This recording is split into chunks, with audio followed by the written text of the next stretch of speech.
저는 이번 주에요 엄청 기쁘게 지냈는데 그 이유는 예수님이 와서 조반을 먹으라 하셔서 이 밥 먹이는 건 참 기쁘고 즐거운 일이구나 이런 생각을 했어요.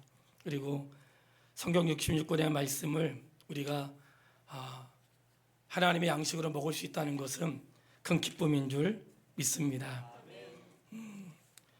예수님이 부활하신 다음에 제자들을 오늘 말씀은 세 번째 만나실 때 있었던 일이에요.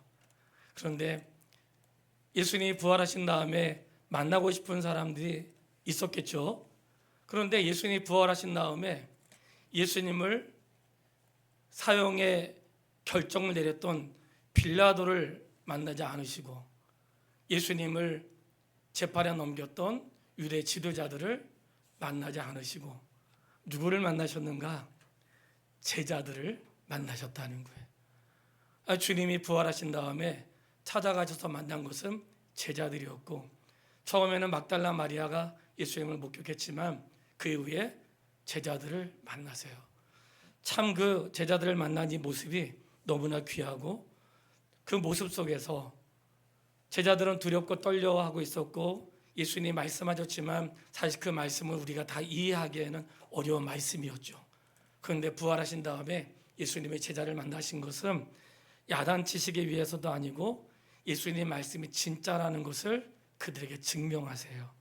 그리고 그들에게 두려움과 절망에 빠져있는 자들에게 두려워하지 않게 하시고 그리고 낙심해 있는 자들에게 새로운 소망과 사명을 주세요. 오늘 주님 어떠신 분인가? 우리가 사람을 만날 때 불편한 관계도 있지만 주님은 만난 자들에게 불편하게 하지 않으시고 그들에게 위로와 소망과 그리고 다시 걸어갈 힘을 주시는 분이라는 것 잊지 않게 되기를 바랍니다. 우리가 신앙생활 하다 보면 항상 좋은 날만 있진 않아요. 어려운 날도 신앙생활이에요. 좋은 날도 신앙생활이지만 어려운 날도 신앙생활이고 아무 일도 일어나지 않는 것도 신앙생활이에요. 모든 시간들을 하나님 은혜 속에 사는 것, 그것이 우리의 믿음이라는 것 기억할 수 있게 되기를 바랍니다. 자, 첫 번째 만나는 시간 20장 19절. 이날 곧 안식 후 첫날 저녁 때에 제자들이 유대인들을 두려워하여 모인 곳의 문을 닫았더니 예수께서 오사 가운데 서서 이르시되 너희에게 평강이 있을지어다. 따라해 보겠습니다. 안식 후 첫날. 자, 성경에서 신약 성경에서 예수님의 부활 이후에 안식 후 첫날이라고 나올 때는 줄을 쳐도 괜찮아요. 굉장히 중요한 단어예요. 안식 후 첫날. 이 안식은 구약으로 말하면 안식일이고 안식 후 첫날이라고 말하면 오늘날 말하면 오늘 주일날 부활절이에요. 안식 후 첫날 그들을 만났다는 것은 부활하신 그 다음 부활하신 날. 이 안식이라고 하는 것은 그들로 말하면 안식일이고 첫날은 오늘날 말하고 있는 주일이에요. 그 부활절은 오늘 우리가 예배드리고 있는 주일날을 부활절로 지키고 있다는 사실을 기억하세요. 자, 오늘은 무슨 날이에요? 부활절. 부활절만이 부활주일만 부활절이 아니고 매 주일이 부활절을 기념하는 주일인 거예요. 그러니까 우리가 드리는 주일 예배는 주님이 부활하신 그날을 기념하여 드린 예배고 이것이 초대교회 때 그래서 안식일날 예배를 드리지 않고 주일날 예배를 드리는 것은 부활의 상징이고 기독교의 굉장히 중요한 상징이 되는 거예요. 안식 후 첫날은 바로 주님이 부활하신 날을 의미하는 거예요. 그때에 제자들을 만나셨는데 제자들은 두려워해서 문들을 다 닫혔다고 했어요. 이게 제자들의 실제 마음이에요. 주님이 돌아가신 다음에 두려워서 문이 닫혔는데 문만 닫힌 게 아니라 마음도 닫힌 거죠. 모든 게 닫혀 있는 거예요. 예수님을 죽였으니 제자들은 어떻게 되겠어요? 근데 부활하신 예수님이 그들에게 나타나셔서 첫 번째 하신 말씀 너희에게 평강이 있을지어다. 나 어느 곳에 있든지 늘 마음이 평하다. 주 예수 주신 평안함 늘 충만하도다. 나의 마음속이 늘 평안해 나의 마음속이 늘 평안해. 어떡할 때요?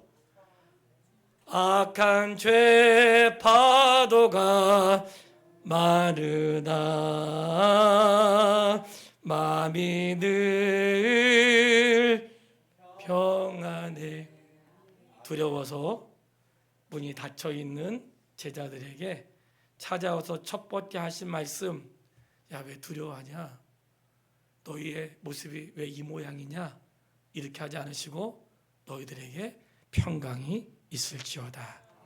성도님, 인생의 평안은 나한테 아무 일도 일어나지 않으니까 난 편안해. 우리는 먹고 살만하고 다 미래가 준비되어 있고 은퇴 준비가 다 돼 있어. 그거 평안한 거 아닙니다. 진짜 평안한 것은 예수님이 너희에게 평안이 있을지어다. 우리 인생의 평안은 내 삶의 준비가 된 게 평안이 아니고요, 주님과의 관계가 평안할 때 그게 평안인 거예요. 그게 인생의 평안이에요. 내 삶에 살면서 어떤 일을 만날 수 있어요, 성도님. 그 일은 나한테만 일어나는 일이 아니라 육체를 가진 모든 사람들에게 다 일어나는 일이에요. 두려워하지 마세요.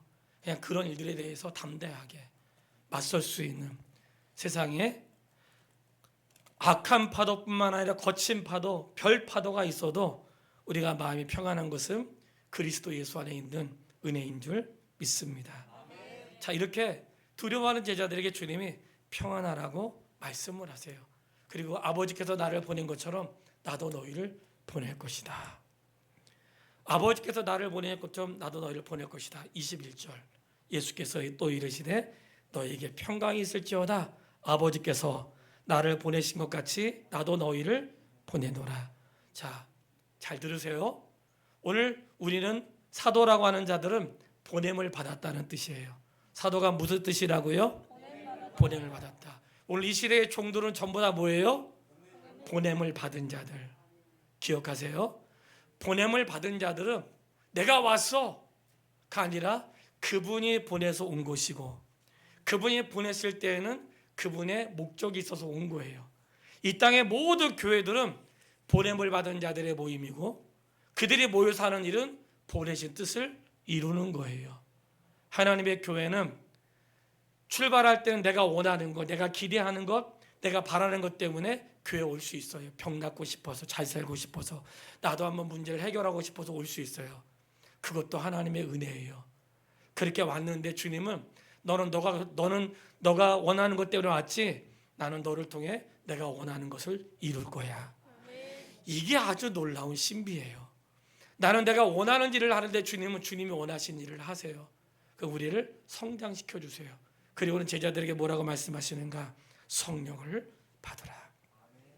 22절 이 말씀을 하시고 그들을 향하여 숨을 내쉬며 이르시되 뭐라고 하셨어요?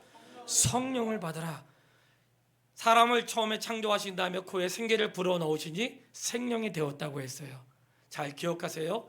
육체의 사람도 하나님의 생기를 불어넣어야 그제서야 숨을 쉬는 사람이 되는 거예요. 우리에게 호흡을 주신 분이 누구세요? 다시 한번 묻겠습니다. 인생에 호흡을 주신 분이 누구세요? 하나님이에요. 육체, 흙으로 만든 자에게 호흡을 불어넣으신 분이 하나님이세요. 그런데 성령을 받으라 하신 것은 이제 그 호흡을 가지고는 우리가 이 땅을 살지만 성령의 호흡으로 살아야 된다고 말씀하시는 거예요. 육체의 호흡은 숨 쉬는 거로 살아요. 하나님의 사람은 어떻게 사는가? 성령으로 사는 거예요. 성령을 받으라. 자, 이 성령 받으라가 한국교회에 한동안 문제가 됐던 적이 있어서, 성령 받으라, 성령 받으라 예수님에게 말씀하셔서, 여러분 성령 받으시기 바랍니다. 성령을 목사가 주나요? 예? 성령 내가 뭐 원하시면 받는 거예요? 자, 오늘 다 성령 받을 수 있어요, 여러분? 우리가 성령에 대해서 굉장히 무지해요. 성령은, 주님께 성령을 받으라 하신 것은 주님은 성령을 주시는 분이세요. 잘 기억하세요. 성령 받으라 할 때 성령은 누가 주시는가? 여러분, 초대교회에 놀라운 사실, 우리는 이미 완성된 성경과 완성된 신학 터전을 위해서 우리가 말씀을 배우고 있거든요. 근데 성경이 완성되기 전에는 얼마나 많은 고민과 갈등이 있었겠어요. 예수님이 하나님이시라고, 예수님이 사람이라, 별걸 가지고 다 시비가 붙었고, 그게 굉장한 신학적인 이슈가 되고, 그때는 교회가 갈라지기도 하고 막 굉장한 갈등이 있었던 거예요. 그런 과정 속에서 무엇이 옳은지를 오랜 세월 속에서 씨름하고 회의를 통해서 완성된 그 성경과 신학의 터전 위에 오늘 우리가 신앙생활을 하고 있는 거예요. 그러면 바르게 믿어야죠. 바르게. 한동안 성령에 대한 역사를 성령 받으라, 얼마나 많은 사람이 성령 받으라고 집회하면 성령 받으라고 분명히 말씀드리지만, 성령은 아버지와 아들이 우리에게 주시는 거예요. 성령은 누가 주세요? 아버지와 아들이 주시는 거예요. 성령은 목사가 준다고 받는 게 아니에요. 성령은 아버지와 아들이 주시는데, 성령 받으라 이 말은 무리하게 받아라 하고 막 쏘는 게 아니고, 얼마나 이 우리의 예배를 격이 떨어지는, 정말 속상할 때가 많아요. 특히 찬양 인도자들은 언어 선택에 굉장히 주의해야 돼. 성령은 받으라, 이거 주님이 우리에게 명하신 거예요. 성령을 받으라는 것을 명하신 건데, 주님이 원하시는 자들에게 주시는데, 받으라 이 말씀은 따라해보세요. 영접하라. 영접하라는 거예요. 성령을 받으라는 뭐예요? 영접하라. 영접하라는 것은 그분을 내 인생의 주인으로 영접. 그냥 들어와서 사세요, 그냥 들어왔다가 쉬었다 가세요, 그런 게 아니고 영접하라는 거예요. 성령 받아라, 영접하라. 굉장히 중요한 말씀인데, 왜냐하면 성도가 성령이 없잖아요. 그리스도의 사람이 아닙니다. 성령이 없으면 누가 아니라고요? 그리스도의 사람이 아니야. 이 말은 모든 성도는 뭐가 있다는 거예요? 성령이 있다는 거예요. 성령은 하나님의 영으로 우리 속에 함께 거하시는 영이에요. 성령이 없으면 그리스도의 사람이 아닙니다. 성령이 있어야 구원받은 사람이 되는 거예요. 주님이 성령 받으라 이렇게 하신 것은 주님은 하실 수 있어요. 주님이 주시는 분이기 때문에. 근데 오늘 우리가 그리스도 예수 안에 성령 받은 자로 있다는 것, 주님이 나에게 성령을 주시기를 기뻐했다는 것을 잊지 않게 되기를 바랍니다. 근데 여기서 아주 신비한 말씀을 하라. 성령 받으라 그러지 않으면 23절 읽겠습니다. 너희가 누구의 죄든지 사하면 사하여질 것이요 누구의 죄든지 그대로 두면 그대로 있으리라 하시니라. 아니, 너희가 누구든지 죄를 사하면 사할 것이고, 너희가 누구든지 죄를 그대로 두면 그대로 있으리라. 세상에 이런 놀라운 곳에 사람이 있을 수 있어요, 없어요? 도대체 뭐라고 말해야 할지 모르겠죠.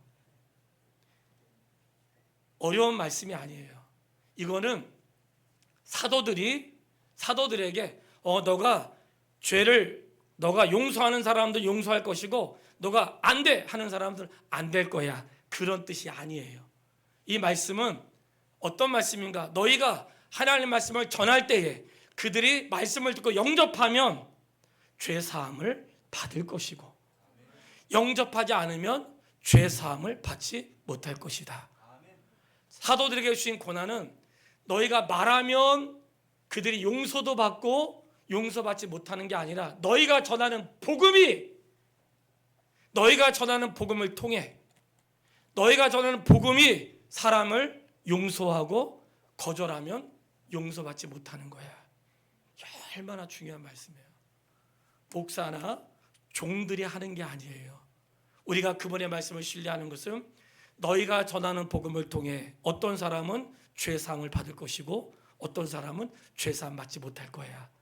이 말은 전하라는 말이에요, 전하지 말라는 말이에요? 네, 전하라는 거예요. 너희가 전하지 않으면 용서받을 사람들이 없어. 너희가 전하면 용서받을 사람들이 많아지는 거야. 그 말씀을 하고 계시는 거예요. 그런데 너희가 하는 게 아니라 성령이 하신다고 말씀하시는 거예요. 이게 첫 번째 제자들과의 만남이었어요. 두 번째, 첫 번째 제자들을 만났는데 그 만남에는 도마가 없었어요. 그래서 예수님이 도마가 있을 때 또 만났어요. 이게 두 번째 제자들과의 만남이에요. 24절, 12 제자 중에 하나로서 디도모라 하는 도마는 예수께서 오셨을 때 함께 있지 아니한지라. 다른 제자들이 그에게 말했어요. 우리가 주를 보았노라 하니 도마가 이르되 내가 그의 손 못자국을 보며 내 손가락을 그 못자국에 넣으며 내 손을 그 옆구리에 넣어보지 않고는 어떻게 해요? 믿지 아니하겠노라. 자, 그랬더니 26절 읽겠습니다. 여드레를 지나서 제자들이 다시 집안에 있을 때에 도마도 함께 있고 문들이 닫혔는데 예수께서 오사 가운데 서서 이르시되 너희에게 27절 도마에게 이르시되 내 손가락을 이리 내밀어 내 손을 보고 내 손을 내밀어 내 옆구리를 넣어보라. 그리하여 믿음 없는 자가 되지 말고 믿는 자가 되라. 자, 이번에는 도마가 있을 때 예수님이 또 오셨어요. 두 번째 만남. 두 번째 오셔서 뭐라고 하셨어요? 너희에게 평강이 있을지어다. 자, 도마는 예수님 만난 적이 없는데 도마가 어떤 행동을 했는지 예수님 알았어요? 몰랐어요? 아셨어. 주님은 뭘 우리가 말을 해야 아시는 분이 아니에요. 알고 계세요. 이 말은 내가 기도한 것을 주님이 아시고 기도하지 않은 것 주님 모르시지? 그런 분 아니세요. 주님 다 알고 계세요. 그런데도 불구하고 왜 우리가 기도하기를 원하시는가? 우리의 마음과 중심을 보기 원하시는 거예요. 그리고 주님을 의지한다는 것은 너가 주님을 의지하는구나, 너가 나를 믿는구나, 그런 표현인 거예요. 내가 기도한다는 것은 나는 주님을 믿습니다, 이런 뜻이야. 주님 믿는 자만 기도할 수 있는 거예요. 그러니까 주님을 만나지 않았는데 예수님은 도마가 어떤 행동을 알고 있는 거예요. 그래서 도마에서 만나서 뭐라고 했어요? 도마야, 두 번째 제자들이 하신 말씀, 믿음 없는 자가 되지 말고 믿는 자가 되라. 주님의 안타까움. 자, 옆에 있는 분한테 말씀해 주세요. 믿음 없는 자가 되지 말고 믿는 자가 되라.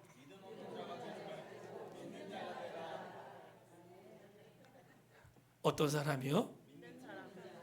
도마에게만 하신 말씀이 아니라 오늘 우리에게 하시는 말씀. 믿음 없는 자가 되지 말고 믿는 자가 되라. 그러시면서 뭐라고 말씀하셨냐면 도마가 고백을 해요. 28절에 나의 주님이시요 나의 하나님이십니다. 여러분 엄청난 고백이에요. 예수님을 향해서 뭐라고 고백했냐면 나의 주님이시요 나의 예수님을 뭐라고 고백했어요? 하나님이라고 고백했다는 거예요. 여러분. 이게 굉장한 고백인 거예요. 예수님을 나의 주와 하나님으로 고백했다는 거예요. 예수님을 하나님으로 고백한 거예요. 예수님 누구세요? 하나님이세요. 하나님이 육체를 입고 오셔서 죽으신 거예요. 예수님을 하나님으로 고백했다는 거예요. 그러면 제가 질문할게 대답해 보세요. 이렇게 고백한 도마가 대단한 거예요? 아니면 이렇게 도마가 고백할 수 있도록 예수님이 보여주신 게 대단한 거예요? 그렇게 생각하세요? 이 말씀 무슨 말인지 모르겠어요? 그렇게 알아들었으면 아멘 해보세요. 여러분, 나의 믿음이 대단한 게 아니고 나를 믿게 하신 그분이 놀라운 거야. 성도의 믿음 자랑할 거 있어요, 없어요? 근데 왜 자랑하고 다니세요? 믿음도 없으면서 엄청 있는 척해 왜? 베드로처럼 그냥 주님 눈에 안 보인다고 막 함부로 말했잖아. 없는데 믿음 있는 척하고 말이지. 오늘 주님이 원하시는 건 뭔가 믿는 자가 되라는 거예요. 도마에게만 하신 말씀이 아니에요. 그러시면서 믿는 자가 되라고 말씀하시고, 그리고 도마가 나의 주 나의 하나님 고백한 것은 도마가 그렇게 고백할 수 있도록 주님이 그 정도의 능력과 삶을 보여주신 거죠. 그랬기 때문에 고백한 거예요. 오늘 우리의 믿음은 내가 믿음이 좋아 생긴 게 아니라 내가 그 믿음에 이를 수 있도록 하나님 나를 연단하셨고 나를 그 자리에 이르도록 이끌어 주신 하나님의 은혜인 줄 믿습니다. 그리고는 뭐라고 말씀하시는가? 예수께서 이르시되 29절에 너는 나를 본고로 믿느냐? 보지 못하고 믿는 자들은 자, 그 우리 성도님들 어떤 사람이에요? 복된 사람이에요. 보지 못하고 믿고 있으니까. 보지 못하고 믿는 자를 복되다고 했어요, 분명히. 자, 베드로전서 1장 8절. 베드로전서 1장 8절. 같이 읽도록 하겠습니다. 베드로전서 1장 8절 읽겠습니다. 예수를 너희가 보지 못하였으나 사랑하는도다. 이제도 보지 못하나 믿고 말할 수 없는 영광스러운 즐거움으로 기뻐하냐. 할렐루야. 너희가 보지 못하였으나 사랑하는도다. 이제도 보지 못하고 믿고 말할 수 없는, 보지 못하지만 그분을 믿고 영광스러운 마음으로 기뻐한다는 거예요. 어떤 믿음이 진짜 믿음인가? 보지 못하고 믿는 믿음. 제가 오늘 오후에도 말씀드리겠지만 방언과 예언에 대한 말씀이거든요. 한국교회 성도들 너무나 헷갈려요. 오후에 참석한 사람들은 알게 될 거예요. 헷갈리지 않도록. 보지 못하고 믿는 믿음이 복되도다. 내 삶에 뭔가 일어나야지만 그것을 믿음의 근거로 삼지 않고 하나님의 말씀을 우리의 믿음의 근거로 삼는 거예요.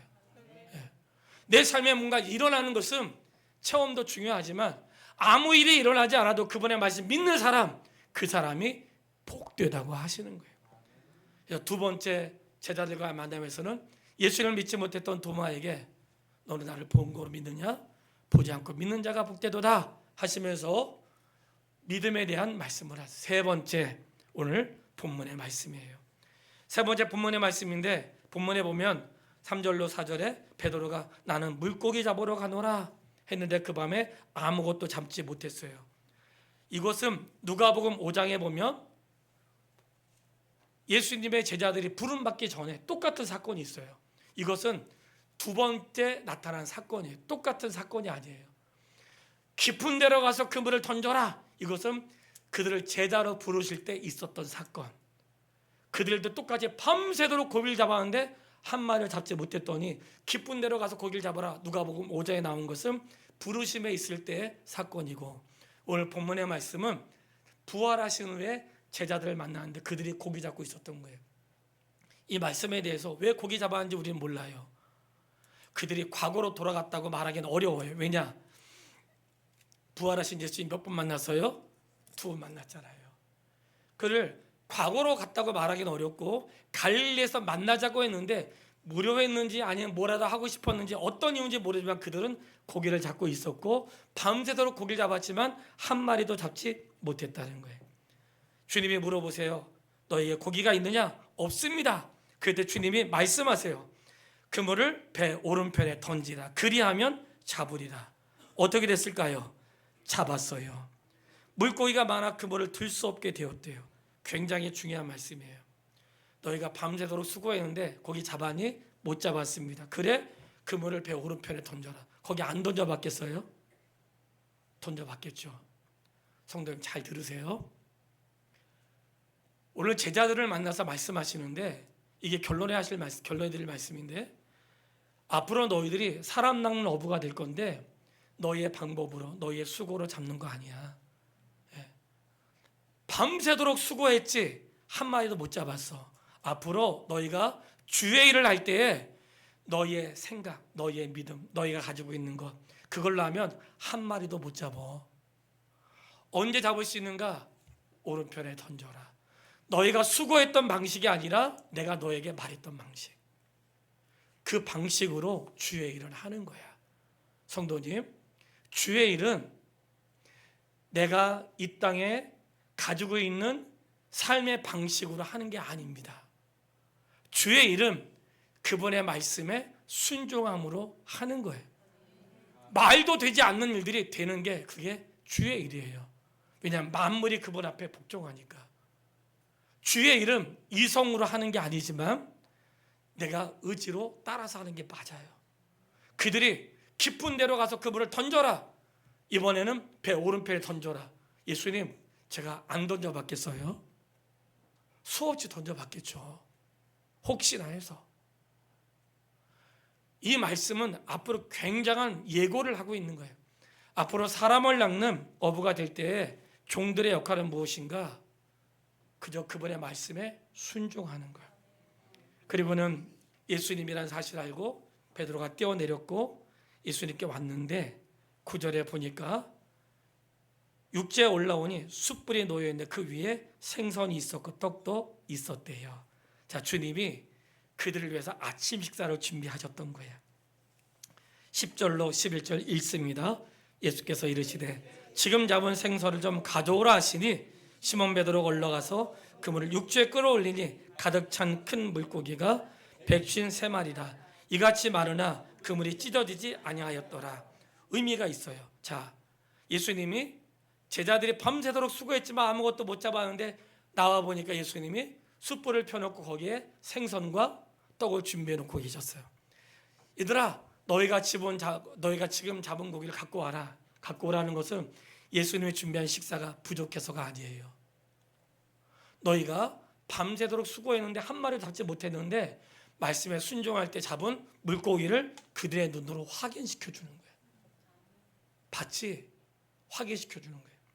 그리고는 그 그물이 찢어지지 않았대요. 이거를 조금 이렇게 설명할 수가 있어요. 앞으로 너희가 장차 교회를 이루어 가는데 교회에는 물고기가 한 종류만 있는 게 아니라 별의별 물고기가 올 거예요. 성격 까다로운 물고기, 가시 있는 물고기, 빼짝 마른 물고기, 엄청 큰 물고기, 별 물고기 다 있을 거야.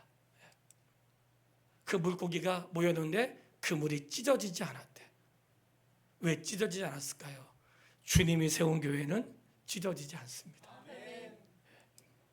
엄청나게 많이 모여도, 별의별 물고기가 모여도 왜 찢어지지 않는가?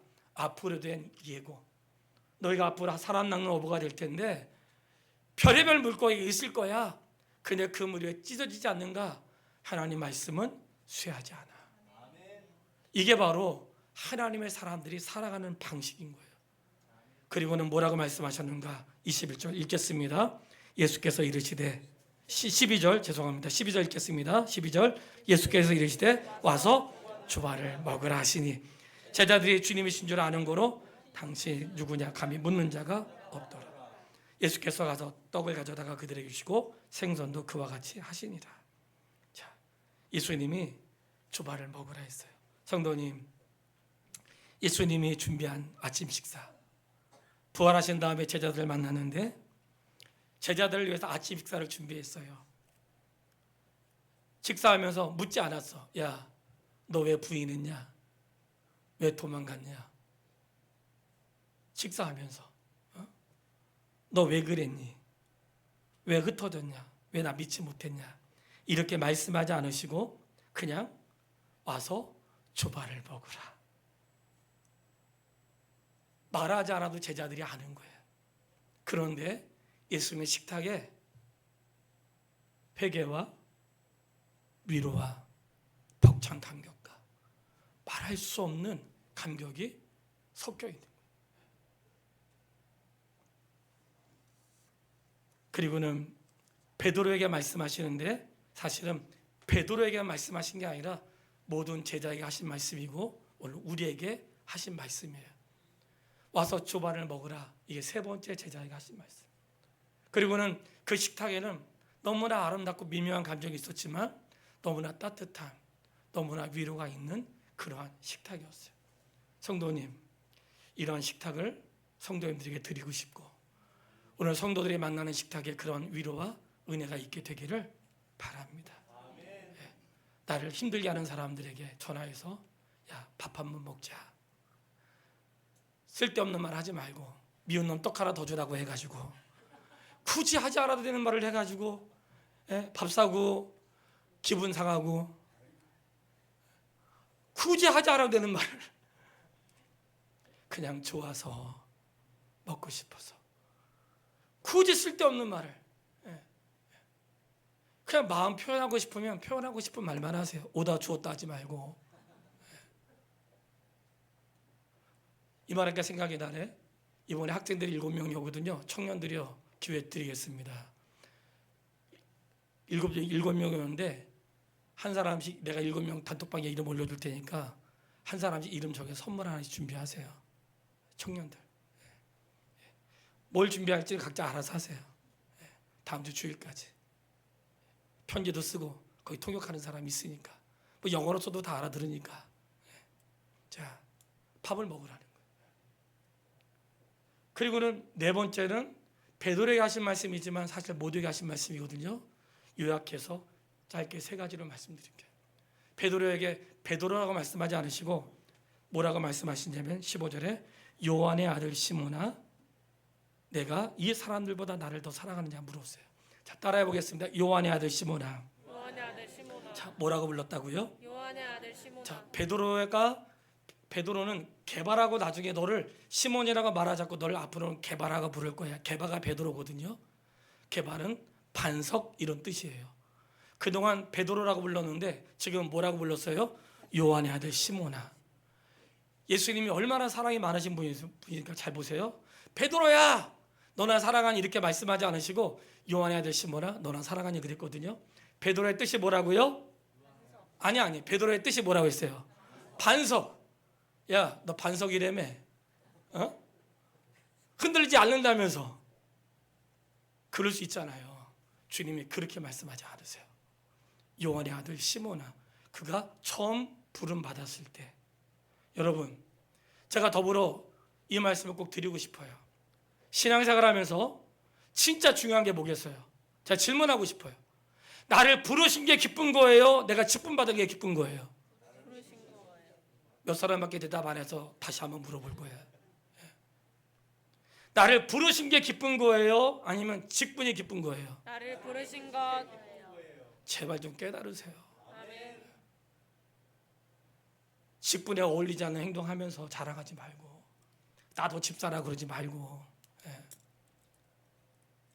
예수님이 요한의 아들 시몬아 했던 것은 너가 지금 베드로지만 너는 그냥 요한의 아들 시몬이야.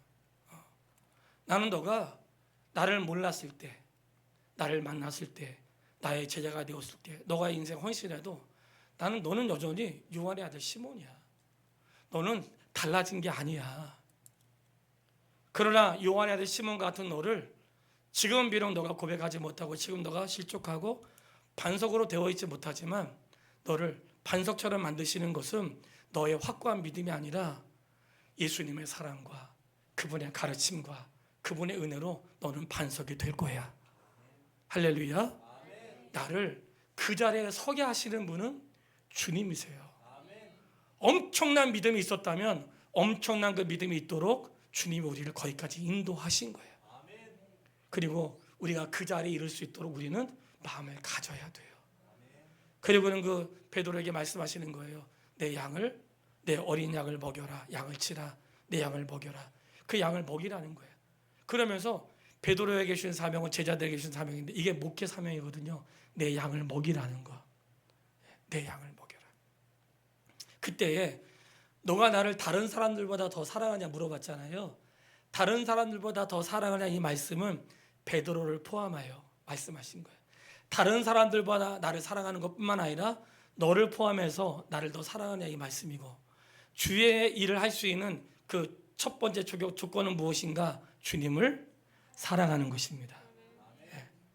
무엇이 되고 싶으면 주의 길을 하면 안 돼요.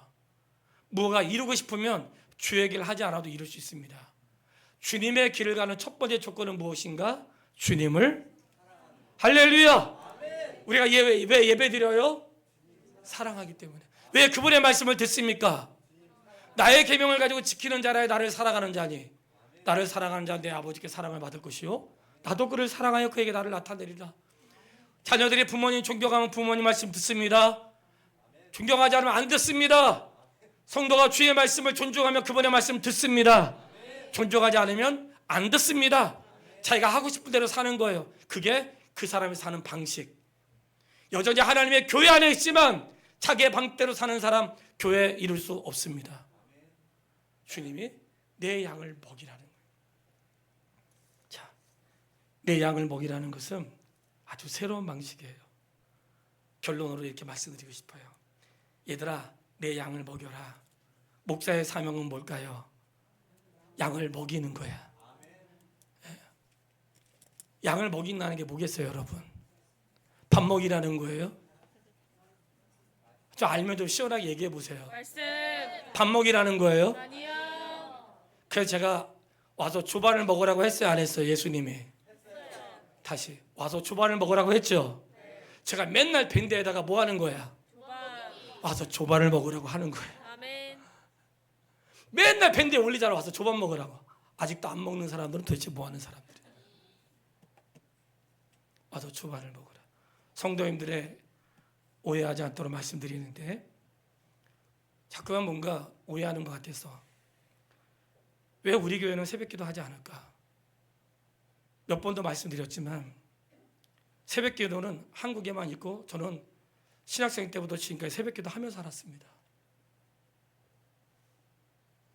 개척기도하고 개척하고 지금까지 새벽기도 안 한 적이 없어요. 근데 어느 날 제가 혼자 있어서가 아니라 어떤 내 삶에 어떤 과도기가 있었어. 신앙의 성숙함, 성장통이 있었죠. 그게 뭐냐면 신앙의 본질, 신앙의 본질. 무엇이 더 중요한지. 그래서 몇 사람 나오는 새벽 기도를 하지 않는 이유는 할 수 없어서가 아니라 제가 그 시간에 더 말씀을 잘 준비해서 주반을 먹이고 경건한 시간을 갖고자 하는 것이.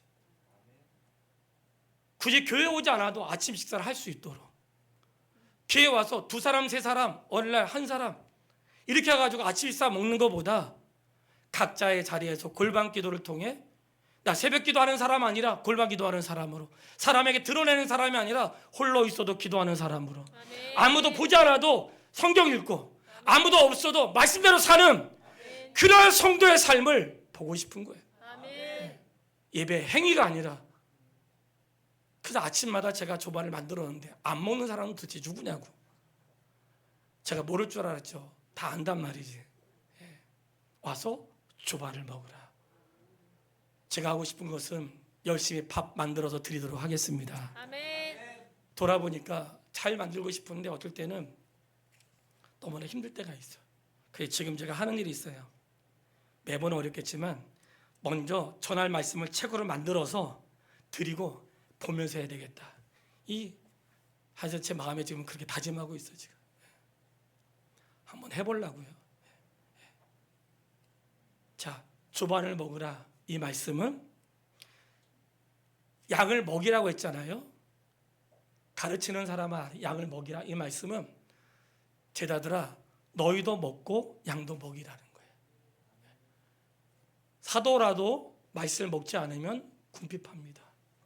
목사여도 목사라는 이름이 나를 부여하게 하는 게 아니라 그분의 말씀을 먹지 않으면 저 역시도 나약한 자가 되는 거예요. 분명한 건 내가 먹고 소화된 말씀이 사람을 살리는 거란 말이죠. 너도 먹고 그들을 먹여서 살찌우고 약한 양, 까다로운 양, 별의별 양들이 있지만 다 먹이라는 거예요. 너가 사랑하는 사람 먹이지 말고 너가 좋아하는 사람 먹이지 말고 교회 안 나오는 사람도 짜증내는 사람도 별 사람 다 먹이라는 거예요. 왜? 먹어야 사니까. 여러분 병원에 누워있는 사람 못 먹으니까 어떡해요? 호수 껴가지고 마시더라고. 못 먹을 때 영양분을 막 줘. 영양분을. 그리고 영양분이 할 때 호수를 또 코를 넣더라고. 막 죽을 막 넣어. 여러분 그렇게 먹어보셨어요? 그분의 말씀. 나 이거 안 먹으면 죽는다고. 그렇게 먹어보셨냐고. 인계를 꽂아서라도 그의 호수에 너가 죽을 써서라도 마지막 순간에 입에 물을 적셔서라도 그렇게 말씀을 드셔보셨냐고. 양을 먹이라고 하는 것은 먹어야 사는 거예요. 그래서 제가 작정한 거예요. 하나님 제가 아침마다 조반 먹이겠습니다. 여러분은 모르지만 전 눈 뜨면 아무튼 교회 와. 2시에 눈 뜨면 2시에 오고 3시에 눈 뜨면 3시에 오고 4시에 눈 뜨면 4시에 오고 눈 뜨면 아침인 줄 알고. 예배당 문 열려 있으니까 언제든지 와서 기도하세요. 교회를 예배 드릴 때만 오지 말고 좀 구역 모임도 교회 와서 좀 하고 커피도 좀 교회 와서 마시고 가끔 제가 있으면 커피도 좀 사다 주시고 지나가다 그냥 가지 말고 초마를 먹으라는 거예요. 세 번째, 내가 너를 먹인 것처럼. 어떻게 먹여야 되는가? 주님이 자신의 살과 피를 먹였어요. 입으로 먹인 거 아니야. 앞으로 제자들을 통해 먹여야 되는 방식은 주님이 제자들에게 먹인 방식이에요. 자신을 깨뜨려서 자신의 살과 자신의 피를 준 것처럼 그렇게 생명을 살리는 말씀을 준 거예요. 목사의 꿈은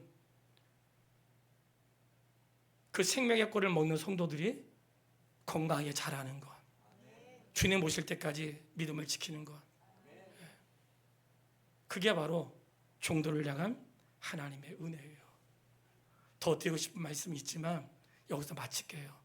양을 먹이라고 했다고 해서 그들이 자라는 게 아니고 정말 두려운 마음으로 그들을 먹였고 자라게 하시는 분은 하나님이세요. 기억하세요. 양에게 먹이라고 했지 양을 성장시키라고 하지 않았어요. 양을 먹이라고 했지 양을 통해 이루라고 하지 않았어요. 성도님, 우리가 하는 일은 말씀을 먹는 거예요. 말씀 먹을 때 내 삶에 어떤 변화가 일어나는지 각자 경험해 보세요. 그 말씀이 나를 얼마나 부유하게 하는지, 아멘. 그 말씀이 나를 얼마나 살찌게 하고 아멘. 내 인생을 풍요롭게 하고 아멘. 인생에 만난 위기는 아무것도 아니고 아멘. 그 말씀이 나를 어디까지 인도하시는지 아멘. 이 풍요로움을 누릴 수 있게 되기를 주님의 이름으로 축원합니다. 아멘. 아버지 하나님, 주반을 먹으라 하시면서 절망과 실패에 빠졌던 제자들을 위로하시고 책망하지 않으시고 소망과 하늘의 일들을 주셨고 먹어야 산다는 것들을 말씀해 주셨습니다. 우리 온 성도와 함께 주반을 먹고 그 말씀이 나를 어디까지 인도하시는지 가보고 싶습니다. 그 풍성한 은혜를 누리게 하여 주시옵소서. 예수님의 이름으로 기도했습니다. 아멘.